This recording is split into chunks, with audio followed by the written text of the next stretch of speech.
और कई बार क्वेश्चंस ऐसे हो सकते हैं जिसमें आपको कोई क्लू नहीं है कि पहला स्टेप क्या लिखा जाए। How to start, you just don't no.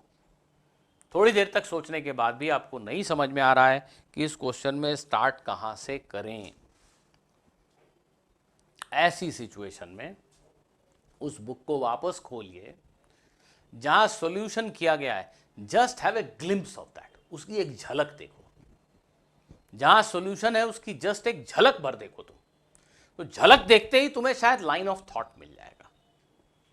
जैसे किसी पर्टिकुलर क्वेश्चन में तुमने जैसे ही झलक दिखा और तुम्हें समझ में आ गया कि अच्छा इसमें तो हमें S is equal to u t plus half a t square ऐसा कुछ लिखा है, या एनर्जी कंजर्वेशन जैसा कुछ दिख रहा है, व्हाटएवर। आपको जस्ट एक ग्लिम्स लेने से एक अच्छा हिंट मिल जाएगा, ओके इस लाइन पे सोचना है मुझे। Now start thinking again on that line, now you have got a hint. उस हिंट को लेने के बाद अब आप फिर से ट्राई करना शुरू करो। हो सकता है कि आप क्वेश्चन बना दोगे, हो सकता है कि अभी भी कुछ स्टेप आगे जाने के बाद फिर से रुक जाओ।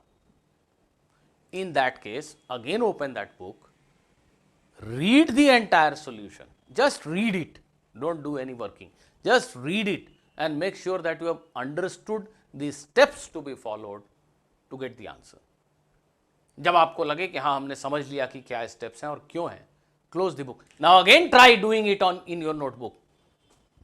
Please don't mind, I am telling you 60% of the times you will still not be able to do the problem. ठीक सुना तुमने, बुक से सॉल्यूशन पढ़ने के बाद भी 60% क्वेश्चन में तुम आंसर तक नहीं पहुंच पाओगे। डजंट मैटर,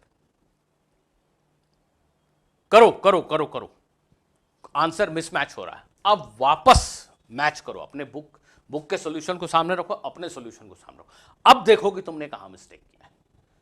कहीं आप यूनिट्स में मिस्टेक कर दोगे, मीटर को सेंटीमीटर में लिखना था वो नहीं लिखा, कहीं कैलकुलेशन मिस्टेक किया, और कहीं तो जाके कॉन्सेप्चुअल ही मिस्टेक कर दिया। इतनी मेहनत करने के बाद, इतनी मशक्कत करने के बाद, बिलीव मी, उस क्वेश्चन को अब आप बहुत अच्छे से समझ चुके हो। अब उसके आसपास उससे मिलता जुलता कोई भी क्वेश्चन कहीं आएगा, आप जरूर सॉल्व कर दोगे।